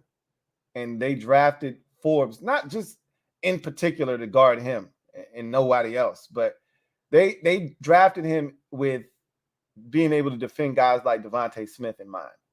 So I need him to gain his confidence quick because we're going to see Devontae Smith and company in week number 4, relatively early in the season. Ricky Stromberg, is getting reps at guard. So it's baptism by fire for him. He's being thrown in the mix. And he talked about, sort of the difference between the question that they asked him was really more so the difference between Young and or Payne and Allen versus the Ravens defensive linemen, Michael Pierce and all of those guys. And he just was like, nah, F that. It's the difference between college and the NFL is everybody's good. You'll get, Southwest Saginaw Valley State and they suck ass and you dominate this dude and you putting his dick in the dirt all day. And you'll get a lesser team in the SEC of Vanderbilt. I mean, you'll just destroy them and you're picking up the defensive tackle and driving them 5 yards off the ball. It ain't none of that shit going down in the NFL. And he's like, yeah, it's real up here, man. These dudes are freaks and they're beasts. And I'm holding my own, but shit's not easy. So he was pretty much, talking about, having that welcome to the NFL moment where he's like, yeah, this shit is real, man. Like, it's tough up here, man. I get it. Nick Gates, I already kind of told you what he was talking about. He was talking about, I like to straddle that line. I like to go all the way up until that competitive line where you pushing guys and they got a decision to make. Am I going to fall for the bait? Am I going to allow this guy to get me and trick me with the banana in the tailpipe? Or am I going to keep my cool and avoid the foolishness? He's going to test you. He's going to push buttons. And if you're not disciplined enough, he's going to get you to put your hand in his face. He's going to fall backwards, be dramatic, and the official's going to see it because the second guy always gets caught. He's the guy that's going to nudge you. After play, it's going to be real subtle, though. Give you a little elbow. You get pissed off, turn around, push him in his face. He exaggerates it. Official sees that, 15-yard penalty. And then he's going to start laughing and clapping. He's that guy. And he's like, I love chippy practices like this. It's right up my alley. And again, I love Nick Gates. I told y'all that when we got him, and the Giants fans pretty much made me feel really good about his acquisition. So Terry McLaurin spoke, and you know how it is. Terry was dropping gems all over the place, man. Terry was talking about him and Sam really getting on the same page, and now that they're in the middle of camp, they're really starting to develop that rapport. And you saw it on display in practice today in particular. He talked about the difference between Kendall Fuller and going up against him in practice and going up against Marlon Humphrey. And man, the media was eating that shit up. I mean, he got technical with it. Terry's like, yo, Kendall's really patient. And so you got to be patient as a route runner, and you got to make it all look the same, because if you don't, Kendall's just going to squat on the route and he's going to jump it. That's how he gets those pick sixes, because he's cerebral, right? Kendall's cerebral. But with Marlon Humphrey, he's aggressive. He's in your face. He's brash. He's physical. And you got to match his physicality with physicality of your own. And if you don't, he's going to punk you. And you won't even get off the line of scrimmage. And so Terry's like, he brought a different side of me out. And I need that. I need that work, because I don't see that in practice all that often. Our guys aren't getting in your face and pressing you and being aggressive. That's his game. That's his MO. And so I knew I had to be physical with him. And you saw it on the route that you saw where Terry screamed and won and got the penalty. He had to be physical at the top of that route. Marlon Humphrey doing what he does best, mugging and assaulting and staying in phase. And Terry had to say, hey, get off me. Gave him a little elbow, separated, caught the rock, and turned up the field. So he's like, yeah, I had to be physical. I had to match that physicality. And so, it gives you a different look. It gives you a different feel. And, he talked about this offense growing and, wanting. And he talked about this on the Pivot podcast, where he said, and I brought it up, like, I want to be in, with a quarterback where I can just look at him and we can have that universal language where we just do one of these and I got one-on-one out here, or you just give me a little sign and we know what it is, and we don't have to say nothing. It's nonverbal communication. We see the same thing and we gonna attack it right now. And I think they're getting to that point. They're not there yet. There's still a lot of work that needs to be done, but they're working on that, right? And something that we never really fully addressed, Terry threw some massive shade. And I told you I didn't want to blow it for anybody. I didn't want to, spoil it for anyone. But now it's over. Spoiler alert. Y'all should have seen it by now. But if you haven't watched the Pivot podcast with Terry McLaurin, shame on you. But in that episode, Terry talked about being in a huddle, hearing a call and saying, man, I know this shit ain't going to work. Not having any confidence in the play call. He's talking about Scott Turner's ass.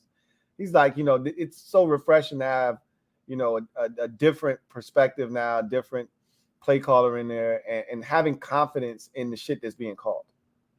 Because, we saw the plays they were calling down by the goal line against Tennessee, against the Giants in the second game when we couldn't get in the end zone. You saw the shit we were calling. Like, what kind of bullshit is that? You supposed to win with that?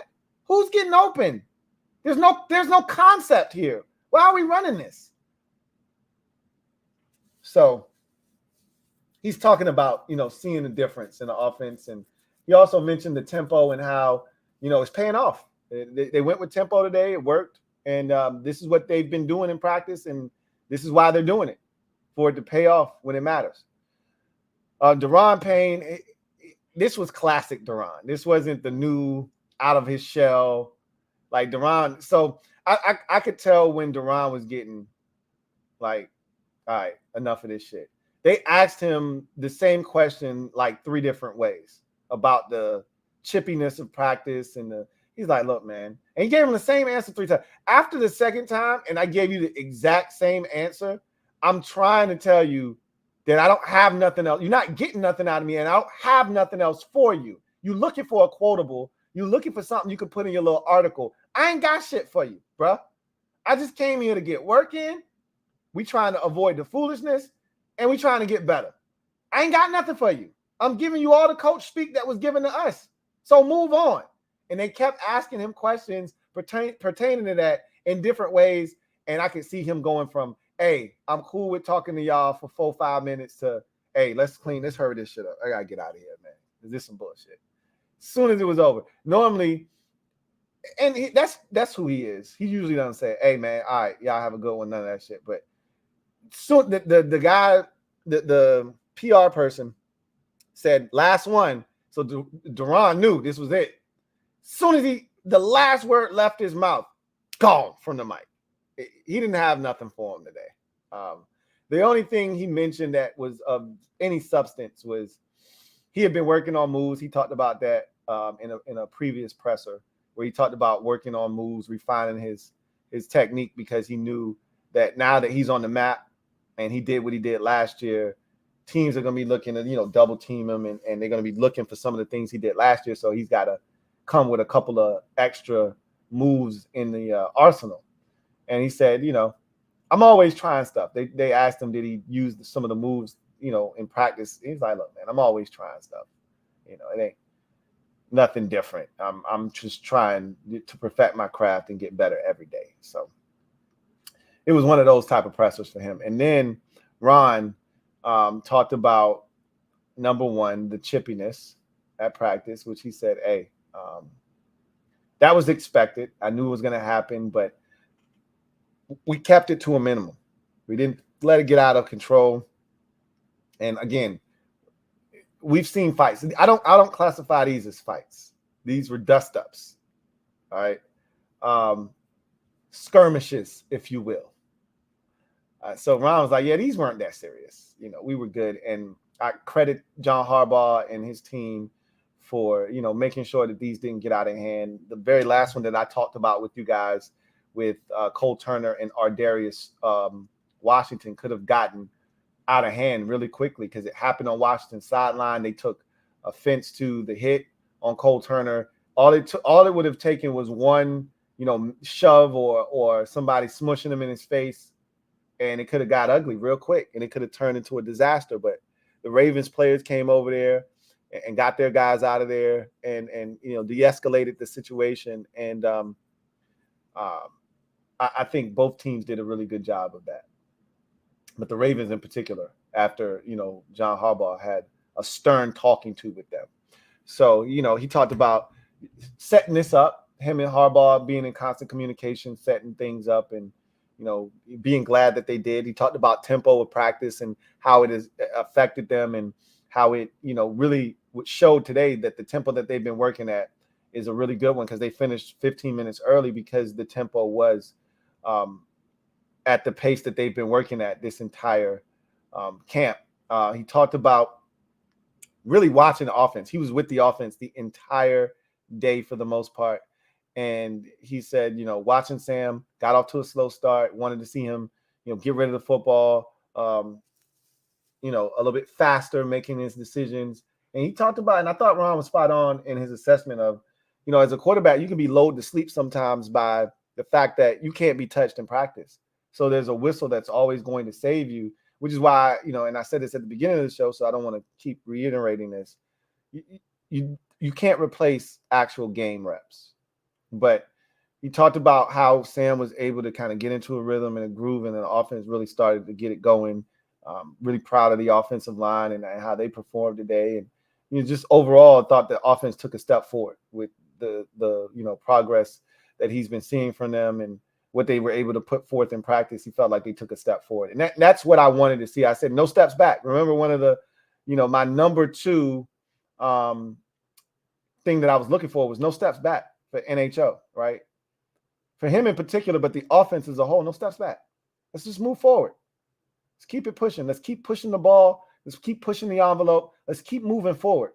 All right, build on the momentum of Friday's game against the Browns and the good things you did in that game. Build on that. Yeah, there were some setbacks on the offensive line, but let's be better today than we were the day before. And I thought they did that, and Ron felt like they did that. And he's looking forward to practice tomorrow. He talked about all of the injured guys, gave an update on them. In Chase in particular, he said that he's going to come out, he's going to do some indie work tomorrow, and then we'll see how he feels, and we'll see if we can get him in some team drills or not. I don't think he's going to participate in team drills. I think he's going to be in the indie drills tomorrow, but I don't anticipate him getting in and jumping into the teamwork. But I wouldn't be shocked. I would not be shocked if he did, but I don't think he will ultimately. So that was really the extent of what Ron said. And he also gave EB a little bit of love, and talking about, and that's the beauty of Eric Bieniemy, man. This is the second time in the span of less than a week that you know, there's been some issues with, you know, something going on offensively, and he's adjusted. So he saw what the Ravens were doing early in practice. They were coming after Sam. And Sam was holding on to it a little bit longer than he needed to. So what did EB do? He went to the quick passing game and killed them. Absolutely murdered them, shredded them with the short passing game. And our guys are going to win. Who's covering Terry, Jahan, Curtis on one play? Like, somebody's getting open. The question is, are they the primary read, and can you get through your reads fast enough to get the football to them? But somebody's going to get open. So this offense has a chance to be lethal. It really, truly does. I'm so excited. I'm so excited.